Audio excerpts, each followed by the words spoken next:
Lindsey Vonn has a lot going on in her life, and I'm sure has tons of opportunities. And I can't wait to watch this show. New series on September 20th on Prime Video called The Pack. November 20th. What did I say? I said a different name. All 10 episodes are going to be available coming up this Friday. It features 12 teams of dogs and their humans on an epic adventure across multiple continents. And she co-hosts the show with Lucy, her dog. Lindsey Vonn here on The Rich Eisen Show. How are you, Lindsey? Hey, Rich. I'm good. How are you? This is awesome. This is great. Look at you with dogs. I mean, this is the absolute greatest. How did this one come about for you, Lindsey, this show? Well, actually, Amazon contacted me, Yep. and similar to what you just said, they're like, do you want to host a show with your dog Lucy and other dogs? And I'm like, yes, I do. It was pretty much the perfect scenario for me. And I was just, excited to be able to have a new challenge after my skiing career, and it was perfect timing. And, obviously Lucy loves to travel. She's been around the world with me. She's been to Korea, to the Olympics. And so just was pretty much the perfect scenario. What type of dog is Lucy? What is she? Lucy's a King Charles Cavalier, also a straight diva. What do you mean? Straight diva. What do you mean by that? When we walk into an airplane, like the first class seat she sees, like that's her seat. Okay. I have to, no, Lucy, we're a little bit farther back. She, on the show, for example, she had 3 people taking care of her. She literally had someone with a fan, someone with her food, someone carrying her. Right. And I'm like, you guys, I can't go back to real life after this. Lucy is not going to accept anything but the highest standard. So you're screwing me here. So you're not aware, Lindsey, that Lucy had a rider in her contract, that this is all mandated contractually? This sort of behavior it's a must. She actually does have a rider, and it says that she needs to have first class travel. It's hilarious. Come on. The whole thing is just no. It's nice. I can't even. I wish I was kidding. It's too funny. But yeah. Again, she was a diva before this show, and now it's going to be difficult to keep her little paws on the ground after this. Oh, how many takes did she need? Multiple takes to do some scenes, Lindsey, or how was she to work with professionally? Your own dog. Sometimes she was snoring, so that obviously killed the vibe.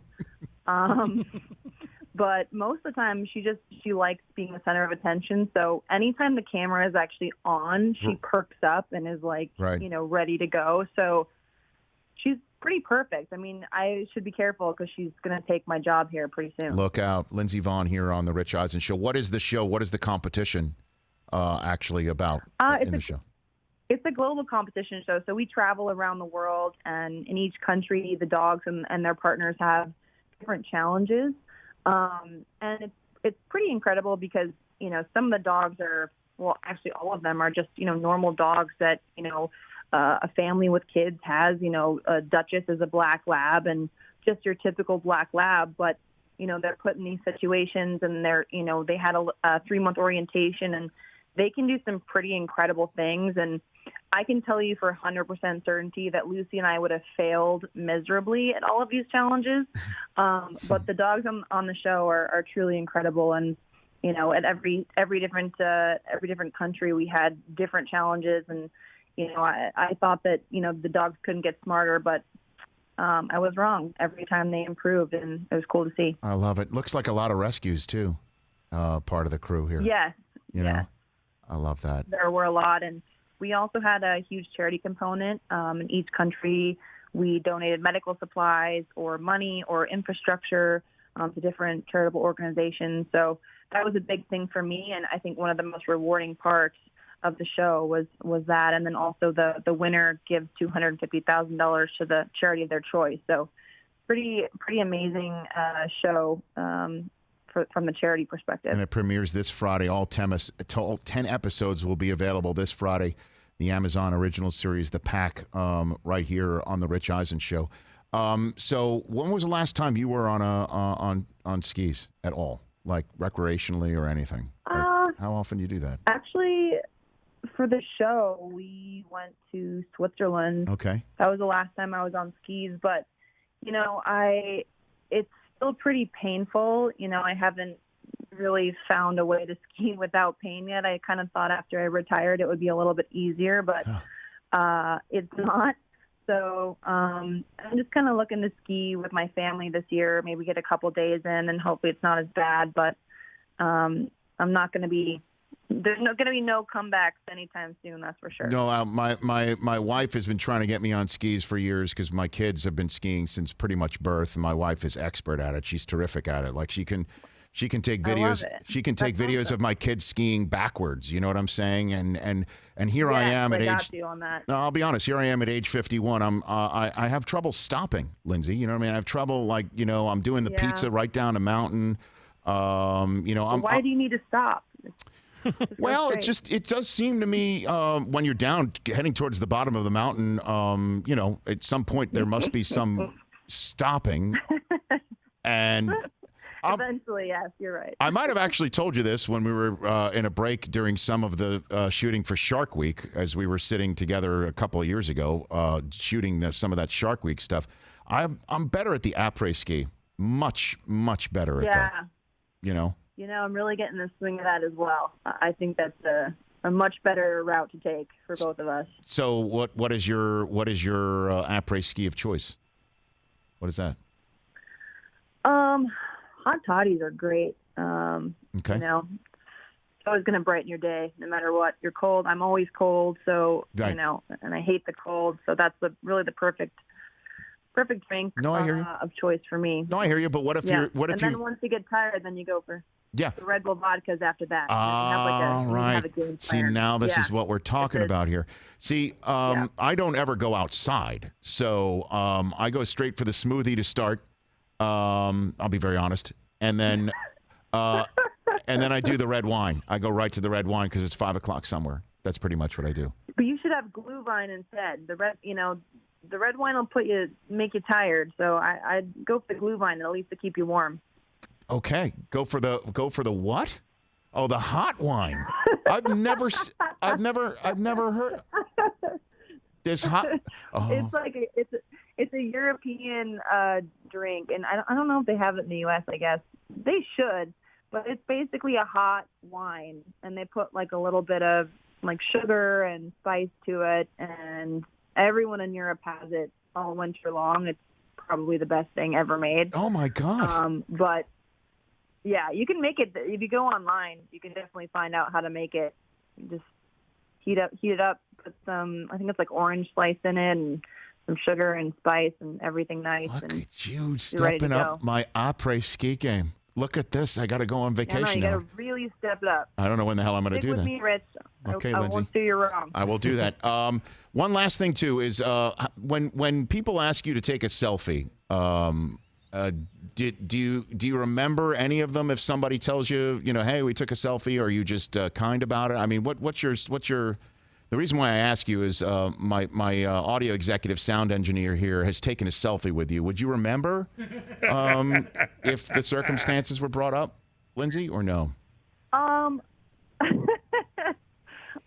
can't say. I don't know. I probably, if I saw his face, I probably remember him. But okay. I mean, it's kind of like I remember specific moments, like when I was a kid, like meeting Peekaboo Street, or like if I, I'm doing something major. Otherwise, if it's a crowd of people, I'm doing selfies. Probably not. All right. So it was the L.A. Coliseum Rams game. When was this, Mike? First year, the Rams' first game. Yeah, about 3 years ago. Yeah, I do remember. I remember. Well done. I Lindsay's just. I actually do. She's a member of society. She knows how to handle these situations. I only took like one picture that day, and it was with him. So I do remember. Mike. Good job. That's very special. Yep. There you go. Actually, we do have somebody on this show who knows you very well. TJ Jefferson is our social media grandmaster. TJ, you want to say hello to your friend. What up, homie? TJ, what's up, homie? How you been? Oh, life is good. I can't complain. I was thinking about Lindsay, and one of the things about her, like just to show you the incredible athlete she is. Yes. Back in like 2012, yeah, the Heat Thunder NBA Finals, she would have people over to her house in Hollywood to watch the games. So I would stop over, watch the games with her. And the one thing I remember is she had a stationary bike in her living room, and she would start riding the bike at tip-off. And she would ride this bike for 48 minutes of basketball, hour and a half in real time. Right. And I would just sit there and watch her. I'm like, that's what it takes to become an Olympian right there. Is this true, Lindsey? Like, just on the bike straight through the whole games. I mean, you got to be committed, you know. But I also was committed to watching the basketball games. So, it's a 2-for-1 deal. It was great. How you doing? But yes, I definitely spent many hours on the bike, and TJ can attest to that. Yes, sir. Yes, sir. You guys go way back. You're TJ, Lindsey. TJ is, I call him, and this is the ultimate respect, the Forrest Gump of this show. Like, he literally has met everybody. He is floating through life. He's literally met everybody. Every single person. Oh, yeah. And you're one of them. 100%. That's very accurate. People like me, Rich. I've known him for a long time. He's always around, It's like TJ's always there. He knows everybody. He knows everything. It's kind of unbelievable, to be honest with you. Really quick, how we actually met. I had a few friends that met her as a Kentucky Derby one year. Mm-hmm. My buddy Luke and Lindsey came to this bar, La Poubelle, I was hanging out with. Sure, in LA. Introduces me to Lindsey, and then Luke's like, well, I got to go meet my girlfriend, but this is TJ. He's cool. And he leaves us there, and me and her just start chopping it up at La Poubelle, and that's how Lindsey and I became friends because our friend left her. Fantastic. I mean, it's a good thing you were a nice guy, TJ, because that could have been a really bad night. Yeah, this is true. This is true. Hey, Lindsey, it's great to talk with you. And congrats on this. I can't wait to see it coming out on Friday. You and some dogs and the Globe and raising money for charity and seeing a fun competition involving dogs. Awesome. Thank you for the call. Yeah, thanks, Rich. Appreciate it. Good to talk to you, TJ. You too, Lindsey. Okay, that's Lindsey Vonn at Lindsey Vonn on Twitter and Instagram right here on The Rich Eisen Show. Hey, you watched all the way to the end. Thanks for that. Watch more right here.